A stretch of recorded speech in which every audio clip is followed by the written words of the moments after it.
Today we gather to celebrate the Dragon Boat Festival through Nihao China tourism promotion event.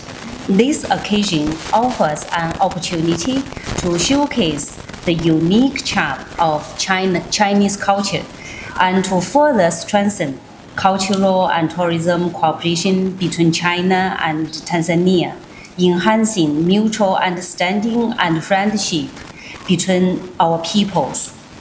The traditional friendship between China and Tanzania has a long and proud history.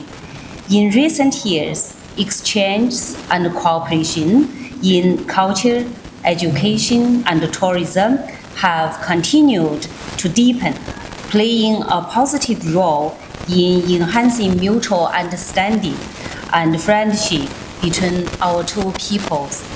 Last year, about 83,000 Chinese tourists visited Tanzania, which make China the number 6 largest country of tourism for Tanzania, and a 15% of increase compared with the previous year.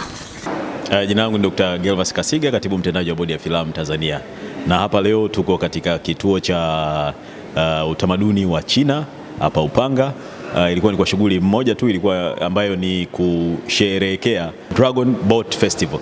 Hii ni festival kubwa au tamasha kubwa linalofanyika China ambalo linasherehesha utamaduni wao mkubwa walionao ndani ya China. Na kama ambavyo tumefanya hapa, mmeona Mheshimiwa Balozi wa Jamhuri ya Watu wa China, Mheshimiwa Chen Mingjian ndo alikuwa mgeni rasmi. Na sherehe hizi kwa China ni sherehe kubwa na zina mapumziko karibu ya siku 3. Kwa hivyo zinavuta watalii wengi kwenda China kusherekea, lakini pia zinaongeza ile jitihada ya mshikamano, umoja, amani wa Kichina. Kwa hivyo sisi kama Bodi ya Filamu tumekuja hapa kuhakikisha kwamba tunakuwa sehemu ya sherehe hizi, kwa sababu zinaendelea kutujenga zaidi kwa namna ambavyo na sisi tunaweza tukatengeneza matamasha mbalimbali yenye nguvu zaidi ya kuwakutanisha watu pamoja, kuongeza mshikamano wa watu, lakini kuhakikisha kwamba swala la amani na mshikamano linabaki kuwa ni swala muhimu kwa ajili ya nchi yetu ili kuweza kupata mafanikio mbalimbali.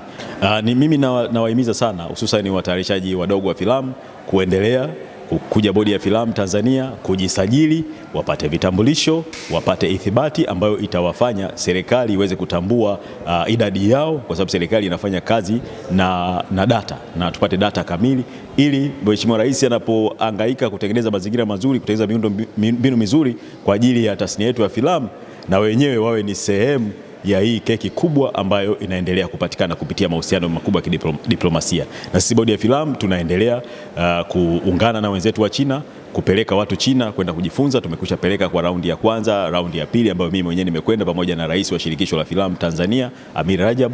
Haya ni mafanikio makubwa ambayo tutazidi kuendelea mwendelezo huu wa kupeleka watu kujifunza China na kuja hapa na kufanya haya mambo kwa namna pana zaidi, namna bora zaidi ambayo inaweza kuletea faida. Kwa hiyo rai yangu waendelee kujisajili katika mfumo wa AMIS wa Bodi ya Filamu Tanzania ili waweze kupata ithibati ya kuweza kufanya kazi hii katika namna iliyo bora zaidi, na serikali iwatambue na kuendelea kuwajengea miundombinu bora kwa ajili ya kufanya kazi zao.